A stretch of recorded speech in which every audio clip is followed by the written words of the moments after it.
Herkese merhaba arkadaşlar. Bugün sizlerle PUBG Mobile oynamıyoruz. Arkadaşlar bugün videoların montajını nasıl yapıyorum? Böyle YouTube'a yeni başlayan arkadaşlarımız için nasıl video montajı yapılacağını anlatacağım. Arkadaşlar bir kez benim montaj için kullandığım uygulamanın adı YouCut Video Editor. Bunu Android'lerde de Play Store'da da her türlü telefondan yükleyebilirsiniz. Burada benim eski yaptığım video şeyleri var. Siz yeni bir video, tabi eskilere bakmayacaksınız büyük ihtimalle. Yeni bir video montajlamak için buradan arkadaşlar yeniye basıyorsunuz. Buradan video var mesela. Ben demin bunu çekmiştim. Halıyı çektim bizim evdeki. Eğer videodan bir yer kesmek istemiyorsanız, hatta durun şöyle göstereyim. Taslaklara kaydetti bunu. Arkadaşlar böyle iki tane videoyu birleştireceksiniz. Buradan bunu seçiyorsunuz ya da şimdi telif yer miyiz bilmiyorum, bir tane rastgele video seçsin. Bir de şunu seçiyoruz mesela. Şöyle ileri diyoruz. Buradan sonra bak bunu şey yapıyor arkadaşlar. Buradan iki videoyu birleştiriyorsunuz. Kaydete basıyorsunuz. Ama siz sadece bir videoyu montajlayacaksınız. İki tane video birleştirmeyeceksiniz. Hop. Buradan direkt bunu yapıyorsunuz. Kaydet diyorsunuz. Pardon arkadaşlar, zaten oradan seçmiş olduk. Şimdi montaj yapıyoruz. Burada gördüğünüz gibi müzik, kırp falan var arkadaşlar. Şimdi bunların hepsini size tek tek anlatacağım. Arkadaşlar kırptan başlayayım öncelikle bir. Buradan kırpa bastığımızda mesela şuraya kadar şey yapsak videonun buradan, bakın şöyle siz görmüyorsunuz. Şuradan şuraya kadar kesiyor arkadaşlar videoyu komple. Orası yok oluyor. Böyle dediğimizde böyle araları falan şey yapılıyor. Burada duruyor falan video. Mesela izleyelim. Böyle sallıyoruz.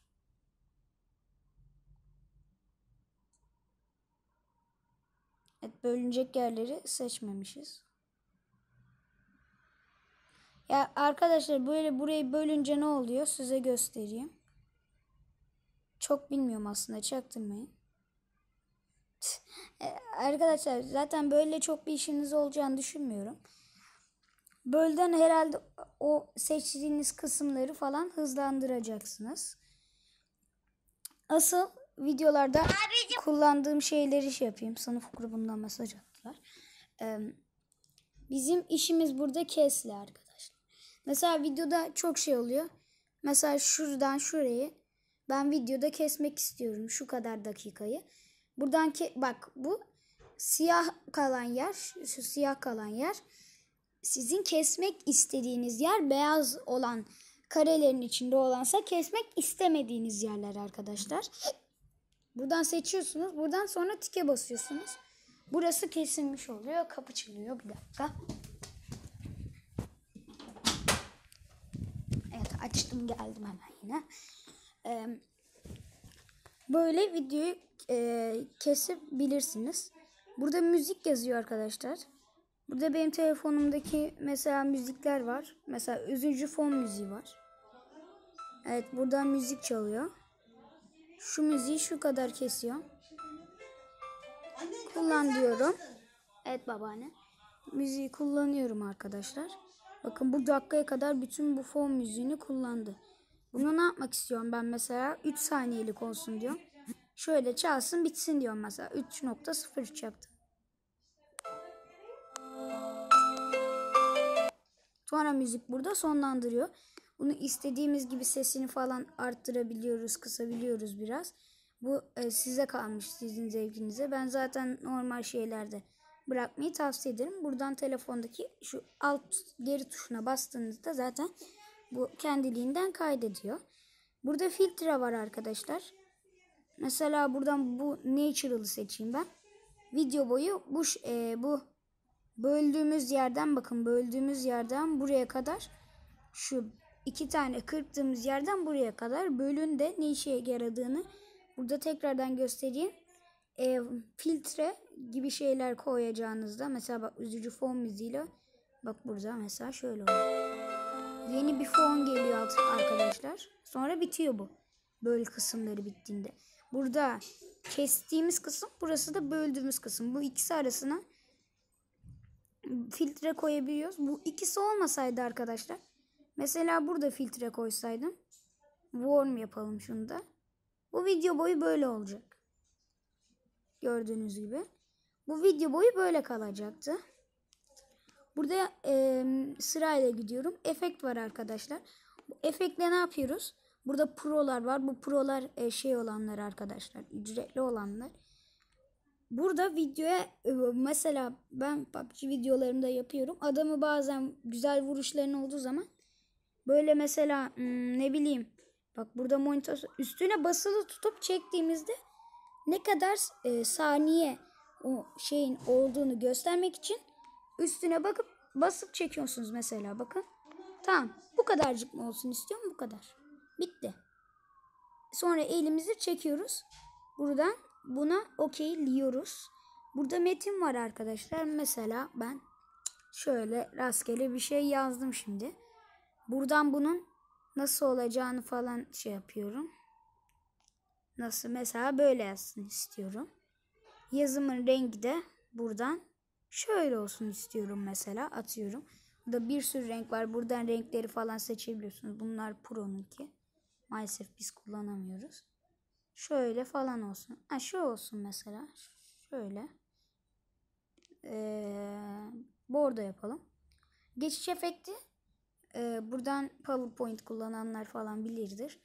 Buradan yazı yok olurken hop geliyor. Böyle geliyor var. Böyle de böyle. Bunda şey yok. Bakın mesela dönerek geliyor bu. Bu da tersten dönerek geliyor. Bu yukarıdan geliyor. Bu alttan geliyor. Bu yandan geliyor. Bu da yandan geliyor böyle. Böyle şey yapabilirsiniz arkadaşlar. Mesela ben olmaz dediğinizde bunu şey yapıyorum. Bunu böyle 4 saniyelik bir yazıda yapabilirsiniz. Uzatabilirsiniz. Böyle 2 saniye dursun mesela. Şimdi bir izleyelim montaj yaptığımız yerleri. Müzik geldi burada. Fon geldi. Bu bitti. Bu başladı. Bu başladı. Böyle random yazdım arkadaşlar. Böyle videoyu kesip şey yapabiliyoruz. Çıkartma yazıyor arkadaşlar burada. Buradaki çıkartmada mesela ben şöyle bir şey koyayım. Buradan aynen. Bakın şimdi. Bir dakika, bu niye olmadı?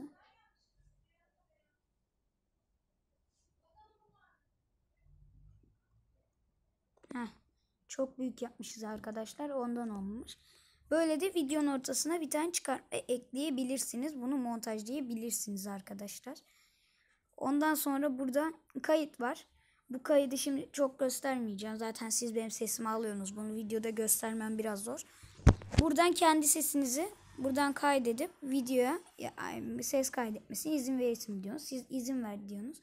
Ben yapmıyorum zaten. Şu anlık normal telefon ses kaydedicisinden yapıyorum yaparsam. Buradan kayıt dediğimde kendi sesinizi kaydedip videoda kaç saniye olacağını gösterebilirsiniz. Tıpkı buradaki müzik efekti gibi. Bunu da söylemiş olalım.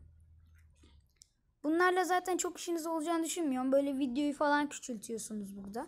Buna hiç gerek yok bence. Onun dışında mesela videoyu şöyle yönünü değiştirebilirsiniz. Kamera yönünü. Döndür deyip mesela böyle döndürebilirsiniz. Ekranı ters döndürebilirsiniz. Böyle birçok şey yapabilirsiniz. Arka plan diyor burada. Burada videonun boyutunu mesela şu an hiçbir çerçeve olmadan böyle. Mesela burada özel şeyler var. Mesela YouTube'da mı şey yapacak bu video? Bu videoyu dik mi çektin YouTube'da mı? YouTube'un istediği ölçü bu. Ama biz zaten oyun oynarken telefon dik değil, yan tuttuğumuz için buna gerek duymuyoruz. Bizim videolarımız zaten otomatikman öyle oluyor. Mesela TikTok kullananlar böyle yapıyor. Ne bileyim. Hiçbir çerçeve olmadan da orijinal boyutu böyle. Ama bu videoyu dik çekip YouTube'a atarsanız bu video böyle olacak arkadaşlar. Onun da bilgisini vereyim. Sonra demedi demeyin. Ya da şey yapar. Buradan ekranı büyük yapar. Bazen öyle şeyler görüyorum. Şöyle mesela şöyle kare olarak izliyorsanız bunun daha uzun olur böyle, ne bileyim. Anladınız mı? Anlamışsınızdır eminim. Böyle yapabiliyoruz arkadaşlar. Böyle montajlarımız var. Siz de videolarda kafanıza göre şey yapabilirsiniz.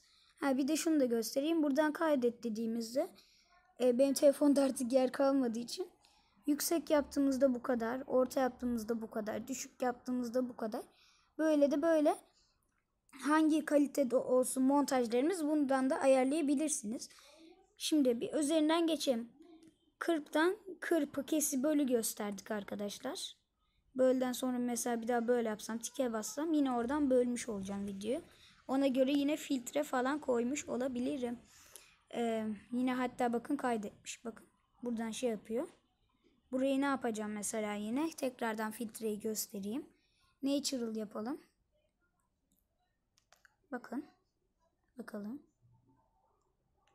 Böyle yeni bir şey geliyor. Sonra müziğimiz geliyor. Efektimiz geliyor. Yazımız geliyor. Çıkartmamız geliyor arkadaşlar. Bu video böyleydi. Size video montajları nasıl yapacağımı ve hangi uygulamayı kullandığımı ve nasıl yaptığımı gösterdim arkadaşlar. Umarım bu video işinize yaramıştır ya da yaradıysa işe yaradı deyin. Böyle nasıl montaj yaptım, mesela nasıl YouTube videosuna kapak fotoğrafı yaptığımı göstermemi isterseniz onu da yorumlara yazabilirsiniz arkadaşlar. Bu tarz böyle montaj bilgisi gibi videolar için like atıp abone olmayı unutmayın. Yorumlarda da mutlaka belirtin. Her gün yeni video elimden gelen kadar atmaya çalışacağım. Görüşürüz. Bay bay.